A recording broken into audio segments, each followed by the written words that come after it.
అందరికీ నమస్కారము. నా పేరు లక్ష్మి. మిస్ శాడిస్ట్ 98వ భాగము. రచయిత వేదస్విని గారు. నువ్వు లేని జీవితంలో నాకు ప్రశాంతత కూడా ఉంటుందా? నువ్వు లేని ఈ 12 సంవత్సరాలలో ఎప్పుడూ కూడా ప్రశాంతంగా గడపలేదు.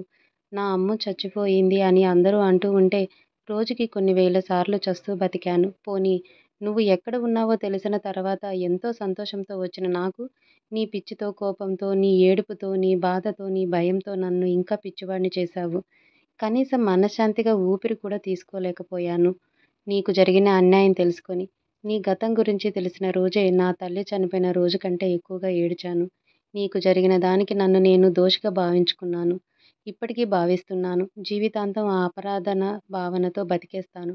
నిన్ను వదిలి వెళ్ళినందుకు, తొందరగా నిన్ను చేరుకోనందుకు నాకు నేను జీవితాంతం వేసుకునే శిక్ష. ఏదో నానా తంటాలు పడి నిన్ను మార్చుకొని పెళ్ళికి ఒప్పించి పైన కింద పడిన దాన్ని చేసుకున్నాను. ఇంత చేస్తే నేను లేకుండా బతికేస్తావా? నువ్వు బతికినా నేను బతకను. నీ ఒంటి మీద ఉన్న గాయాలు చూసి నేను డిస్టర్బ్ అవుతున్నానా? నీకు దగ్గరగా రావటం లేదని అనుకుంటున్నావా? అలా అనుకునే వాడినైతే ఏ రోజైతే మొదటిసారిగా నీ ఒంటిపైన ఉన్న గాయాలు చూశానో అప్పుడే చెప్పా పెట్టక పారిపోయేవాణ్ణి. ఇంకేమన్నావు? ఏంటి? నా అమ్ము మలినమైపోయిందా? నా అమ్ము చెడిపోయిందా? ఏయ్! ఇప్పుడు నేను చెప్తున్నా. ఈ మాట జీవితాంతం గుర్తుపెట్టుకో.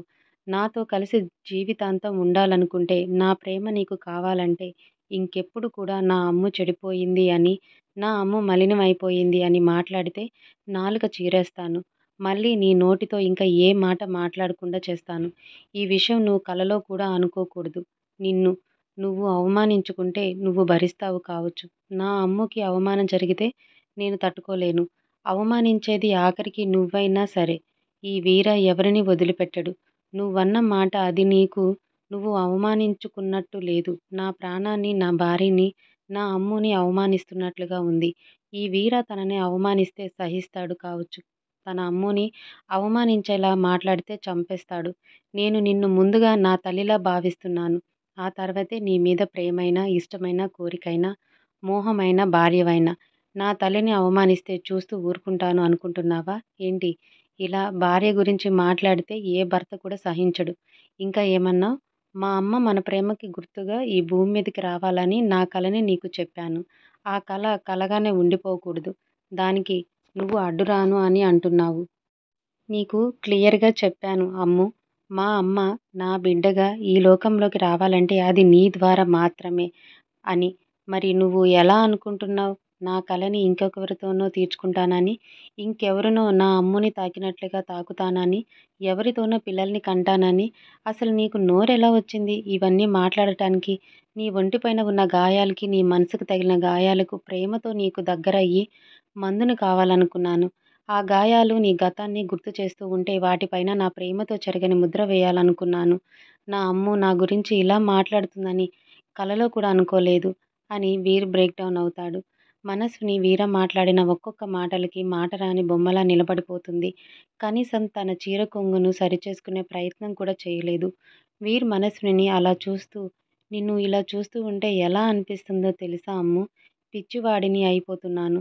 ఒక మగవాడికి తన ముందు అప్సరస కనిపించినా కూడా చలించడు. కానీ తన సర్వస్వం అనుకున్న అమ్మాయి తనని ప్రేమతో ఒక్క చూపు చూస్తే చాలు. తనలో కోరికలు, ఉద్రేకం అమాంతం పెరిగిపోతాయి.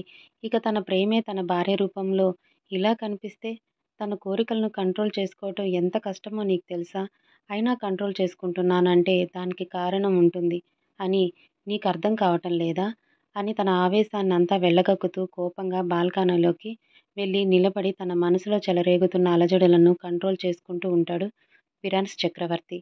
మనసునీత కనీసం తన చీర కొంగును వేసుకోవాలన్న సంగతి కూడా మర్చిపోయి అలానే కొయ్యబారిపోతుంది. ఇలా క్షణాలు నిమిషాలుగా, నిమిషాలు గంటలుగా మారి 3 గంటలవుతుంది. అయినా కూడా ఒక్కరిలో ఉలుకు పలుకు లేదు. మనసుని ముందుగా తేరుకొని కింద కూలబడి వీర గురించి ఆలోచిస్తూ ఉంటే వీరు తన మీద ఇంత ప్రేమను పెంచుకున్నాడో మళ్ళీ మళ్ళీ రుజువవుతూనే ఉంది. ఎంత తప్పు చేశాను నేను? వీరాని అనరాని మాటలతో బాధపెట్టానా? నా వల్ల వీర చాలా బాధపడుతున్నాడు. నేను వీరాకి అవమానం జరుగుతుందని ఎందుకు ఆలోచించలేకపోయాను? వీర ప్రేమ నా గతానికి లొంగిపోతుందని ఎలా అనుకుంటాను? ఇలా చేయటానికి ఏదో కారణం ఉంటుంది అని ఆలోచించలేకపోయాను. ఆ కారణం ఏంటి? అనేది కూడా నాకు అవసరం లేదు వీరా. స్వయంగా చెప్పే వరకు, వీర స్వయంగా నన్ను దగ్గరకు తీసుకునే వరకు నేను వెయిట్ చేస్తాను. వీరా, నేను చేసిన పిచ్చి పనులు మరిచిపోయి నన్ను ప్రేమగా అమ్ము అని పిలిస్తే చాలు. ఈ జన్మకి కనీసం వీరాకి నా ముఖం కూడా చూపించలేను. వీరాని చాలా అవమానించాను. వీరా, నన్ను క్షమించినా నన్ను ఎప్పటికీ క్షమించుకోలేను. నేనెప్పుడు కూడా వీరాని ఇంత బాధ పెడతానని కలలో కూడా అనుకోలేదు. నాకు తెలియకుండానే వీర గుండె పగిలేలా చేశాను. ఇప్పుడు వీర నన్ను మనస్ఫూర్తిగా క్షమిస్తాడా? ఇప్పుడు నేను వెళ్లి వీరతో ఏం ముఖం పెట్టుకొని మాట్లాడాలి అని అలాగే దీర్ఘాలోచనలో తను చేసిన తప్పులకి పశ్చాత్తాపపడుతూ ఉంటుంది మనస్విని. రాజేంద్ర వీరాకి ఫోన్ చేయటంతో ఫోన్ మోగుతూ ఉండటంతో వీర్ ఈ లోకంలోకి వస్తాడు. వీర్ ఫోన్ లిఫ్ట్ చేయగానే రాజేంద్ర, ఏమైంది వీర్? నువ్వు అమ్ముని తీసుకొని ఎస్టేట్‌కి వెళ్ళావంట.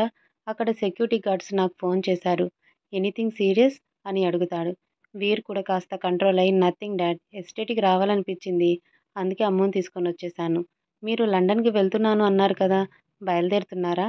అని అడుగుతాడు వీర. రాజేంద్ర చక్రవర్తి, మీకు రాగానే మీ ఇద్దరికి చెప్పి వెళ్దామని అనుకున్నాను. సడన్‌గా ప్రోగ్రామ్ ఫిక్స్ అయింది. సరే, ఒక 1 వీక్‌లో వచ్చేస్తాను. మీరు తొందరగా ఇంటికి వస్తే మిమ్మల్ని చూసి వెళ్తాను అని అంటాడు రాజేంద్ర. వీర్ మాత్రం ఆలోచిస్తూ, ఇప్పుడు నేను ఇంటికి వెళ్తే నా ఒంటి మీద తగిలిన గాయాలు చూసి డాడీ ఏమైంది అని అడుగుతారు. అమ్ము డాడీకి నిజం చెప్పేస్తుంది. అమ్ము అలాంటి పిచ్చి పని చేసిందని తెలిస్తే డాడ్ కూడా అమ్ము మీద చాలా కోపం తెచ్చుకుంటారు. అందులోనూ అమ్ము వల్ల నాకు గాయాలయ్యాయి అని తెలిస్తే డాడీకి నా మీద ఉన్న పిచ్చి ప్రేమతో అమ్ముని ఏదైనా అంటారు అని అనుకోని, లేదు డాడ్, మీరు వెళ్ళండి. మేము రేపు మార్నింగ్ అక్కడికి వస్తాము అని చెప్తాడు వీర. రాజేంద్ర, అలాగే మీ ఇష్టం వీర్. ఎన్ని రోజులైనా ఉండండి. అమ్ముకి ఒకసారి ఫోన్ ఇవ్వు అని అడుగుతాడు. డాడీ అమ్ముతో మాట్లాడింది లండన్ వెళ్లరు. ఇక తప్పదు అని అనుకుంటూ, డాడీ 1 మినిట్. నేను మీకు మళ్ళీ కాల్ చేస్తాను. అమ్ము లోపల ఉంది అని ఫోన్ కట్ చేసి రూమ్‌లోకి వస్తాడు వీర్. వీర్ వచ్చేసరికి అమ్ము అలాగే ముభావకంగా శూన్యంలోకి చూస్తూ ఉంటుంది. వీర్ అమ్ముని ఆ పరిస్థితిలో చూసి బాధపడుతూ, నేను నీ మీద చూపించిన కోపానికి నాకు కూడా బాధగానే ఉంది అమ్ము. కానీ ఏం చెయ్యాలి? నువ్వు చేసిన పనులు అలా ఉన్నాయి. ఒకవేళ దురదృష్టం కొద్దీ నువ్వు ఆ సర్జరీకి సిద్ధమైతే నీకేదన్నా అయితే నేను ఎలా తట్టుకోగలను? అందుకే నీతో ఇంత కఠినంగా మాట్లాడాల్సొచ్చింది అని అనుకుంటూ వీర్ అమ్ము దగ్గరికి వచ్చి చీర కొంగు సరిచేసి, అమ్ము లే, వెళ్ళి ఫేస్ వాష్ చేసుకొనిరా. డాడ్ నీతో మాట్లాడతానని అంటున్నారు. డాడ్ లండన్‌కి వెళ్తున్నారు. ఇప్పుడు ఇదంతా డాడీకి తెలియాల్సిన అవసరం లేదు అని అంటాడు వీర్. మనస్విని కూడా అలాగే అన్నట్లుగా తల ఊపి వాష్‌రూమ్‌లోకి వెళ్ళిపోయింది. మనసుని తన కన్నీటికి స్వేచ్ఛనిచ్చి, వీర ముందు ఇక ఏడవకూడదు అని అనుకోని ఫ్రెష్ అయ్యి బయటికి వస్తుంది. మనస్విని రాజేంద్ర చక్రవర్తితో ఫోన్ మాట్లాడుతూ, అంకుల్, మీరు త్వరగా వచ్చేసేయండి. మీరు లేకపోతే నాకు చాలా బాధగా అనిపిస్తుంది. లోన్లీగా ఉంటుంది. ఆరోగ్యం జాగ్రత్త. టైంకి తిని రెస్ట్ తీసుకోండి. మీరు ఎక్కువగా ఆఫీస్‌లో వర్క్ బర్డెన్ ఎక్కువగా తీసుకోకండి. కుదిరినప్పుడు ఫోన్ చేయండి. మిస్ యూ అంకుల్ అని చెప్తూ ఉంటుంది మనస్విని. రాజేంద్ర చక్రవర్తి కూడా, ఐ టూ మిస్ యూ తల్లి. వీర జాగ్రత్త. నువ్వు కూడా నీ ఆరోగ్యం మీద దృష్టి పెట్టు. ఇక నేను వెళ్తాను అని ఫోన్ పెట్టేస్తాడు. వీర మనస్సుని కొంచెం నార్మల్‌గా మాట్లాడేసరికి కొంచెం ప్రశాంతతగా ఊపిరి తీసుకుంటాడు. మనస్సుని మాత్రం వీరని ఫేస్ చేయలేక వీరతో ఏం మాట్లాడకుండా మౌనంగా ఉంటుంది. వీరకి కూడా మనసుని మీద కోపం తగ్గకపోవటంతో తనకి విషయం తెలియకపోతే ఎంత ప్రమాదం జరిగి ఉండేదో అని ఆలోచిస్తూ, అంత ఈజీగా నా అమ్ముని ఈసారి క్షమించను అని గట్టిగా అనుకుంటాడు. మనస్వినికి వీర గాయాలకి బాధగా అనిపించి, ఏదో ఒకటి చేయాలి, వీరకి చాలా నొప్పిగా ఉండి ఉంటుంది అని అనుకోని సైలెంట్‌గా తన రూమ్‌లో నుండి చక్రవర్తి ఎస్టేట్ తోటలో పనిచేసే అతన్ని తీసుకొని ఎస్టేట్‌లో ఉన్న పండ్ల తోటల నుండి లోపలికి వెళ్తూ నీలగిరి చెట్టులోకి వెళ్తుంది. అక్కడ నీలగిరి ఆకులు తీసుకొని వచ్చి సర్వెంట్ చేత ఆ నీలగిరి ఆకులు నీళ్ళల్లో వేసి కట్టెల పొయ్యి మీద బాగా మరగపెట్టిస్తుంది. తర్వాత ఆ వేడి వాటర్‌ని వాష్‌రూమ్‌లో పెట్టిస్తుంది. వీర్ అప్పటికే బాడీ పెయిన్స్‌తో బెడ్ మీద వాలిపోతాడు. మనస్విని వీరాని లేపాలని ట్రై చేస్తుంది. కాకపోతే వీర తనను ముట్టుకోవద్దు అని చెప్పటం గుర్తుకొచ్చి, వీర వద్దన్న పని ఏదీ చేయను కానీ ఇప్పుడెలా అని అనుకోని వీరా అని పిలుస్తుంది. దాంతో వీర్ కళ్ళు తెరిచి సీరియస్ మొఖాన్ని మెయింటెనెన్స్ చేస్తూ ఏంటి అన్నట్లుగా చూస్తాడు. అది, వీర నీకోసం నీలగిరి ఆకులతో వేడి చేసిన వాటర్ తీసుకొచ్చాను. నీకు బాడీ పెయిన్స్ ఉండి ఉంటాయి కదా! కొంచెం రిలీఫ్ అవుతుంది. ప్లీజ్ కాదనకు. అంకుల్ కూడా నువ్వు జాగ్రత్త అని చెప్పి వెళ్లారు. నా కోసం కాకపోయినా అంకుల్ కోసమైనా ఈ వేడి నీళ్ళతో స్నానం చెయ్యని అంటుంది మనస్విని. వీరు ఈ నీలగిరి ఆకుల కోసం నువ్వు ఒక్కదానివే బయటికి వెళ్ళావా అని అడుగుతాడు. మనస్విని లేదు వీరా, మన ఇంట్లో తోట పని చేసే ఆ బాబాయిని తీసుకొని వెళ్ళాను అని అంటుంది. వీరు నా కోసం అంత కష్టపడి వాటర్ని ప్రిపేర్ చేశావు కదా, సరే అని అంటూ వాష్రూమ్లోకి వెళ్తాడు. వీర ఆ వాటర్తో స్నానం చేస్తూ ఉంటాడు. ఆ వాటర్ ఒంటి మీద పడగానే నిజంగానే రిలీఫ్గా అనిపిస్తూ ఉంటుంది వీరికి. మనస్వినికి అప్పుడు గుర్తుకు వస్తుంది, ఆ వాటర్ ఒకవేళ నార్మల్ వాటర్లా వీర్ కళ్ళల్లో పడితే వీర కళ్ళకి మంట పుడుతుంది. ఆ విషయం మర్చిపోయాను వీరకి చెప్పటం. వెంటనే వీరకి చెప్పాలి అని వీరా వీరా అని వాష్రూమ్ బయట నుండి పిలుస్తూ ఉంటుంది మనస్విని. ఆ వాటర్ వీర్ కళ్ళల్లో పడగానే కళ్ళు మండుతూ ఉంటాయి. మంట మంట, ఏంటి ఇంత మంటగా ఉన్నాయి అని నార్మల్ నీళ్ళతో కడుక్కుంటూ ఉంటాడు. అయినా కూడా కళ్ళల్లో మంట ఏమాత్రం తగ్గటం లేదు.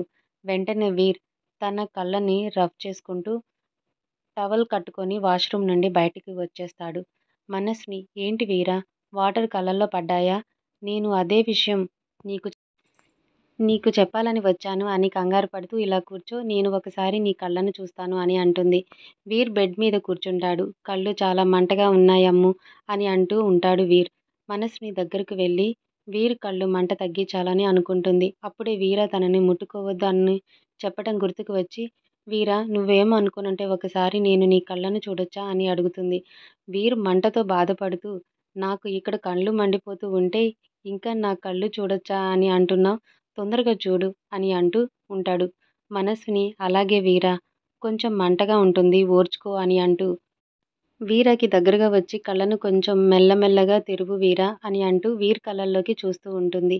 వీర కళ్ళు కొంచెం ఎర్రగా మారిపోతాయి. మనస్విని ఏం పర్వాలేదు వీరా, ఏమీ కాదు నీ కళ్ళకి. ఇంకా ఎక్కువగా కళ్ళని రబ్ చేయకు, దానివల్ల ఇంకా కళ్ళు ఉబ్బిపోతాయి.